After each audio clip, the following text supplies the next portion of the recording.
must have stopped the children from taking up my challenge soon after I'd run off. Now we'd have to wait for the rest of our caravan to catch up. "See now," I said, poking a finger into his side to elicit a giggle. "Told you there was no cause to worry. They must have given up when they saw just how fast we were." Bleary-eyed from sweat, I swung Imri to the ground, then bent over to catch my breath as we waited. Doda Tirzah may still be the fastest at foot races, but she was no fresh maiden anymore. 2 years of marriage and 2 more of mourning had taken more out of me than I'd realized. I pressed a palm to the sharp pain in my side, determining that from now on I would run each morning with Malachi's men as I used to. Whether they wanted me to or not, I refused to be pinioned by weakness, physical or otherwise. "And what do we have here?"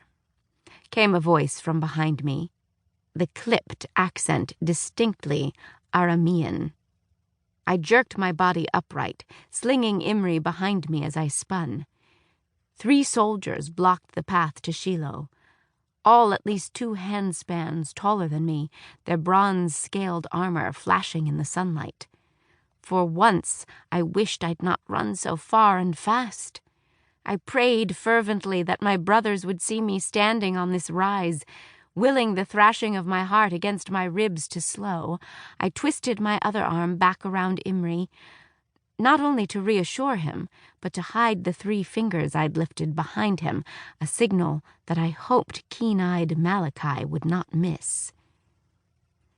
"A young woman should not be out here alone," said the one who'd spoken before, his position at the head of the pack making his status clear.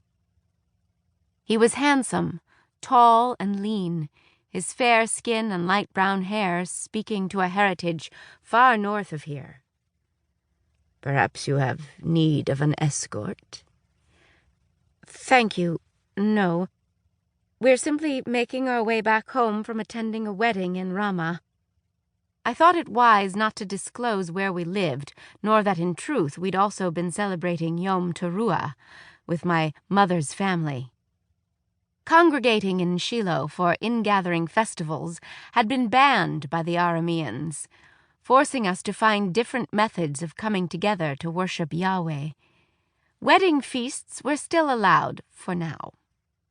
The man narrowed his black eyes, a sneer forming on his lips. "You Hebrews certainly seem to have a lot of weddings."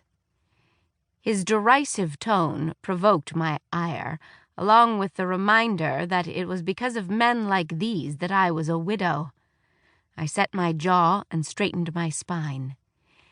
"Our God commands us to be fruitful and multiply. We obey by marrying and filling the land with our children, so we can never be uprooted." 2 of the men laughed, entertained by the flare of pride in my people and my God. But the leader's top lip curled with disgust, and he advanced on me with slow, loose-limbed menace until I could see that his eyes were not black, but a deep blue, like a spill of indigo ink. "Your people stole this land." I held my breath, praying that the trembling of my hands was not visible to this awful man. The small flint knife tucked into my belt was useless against soldiers in full armor. What was taking my brothers so long?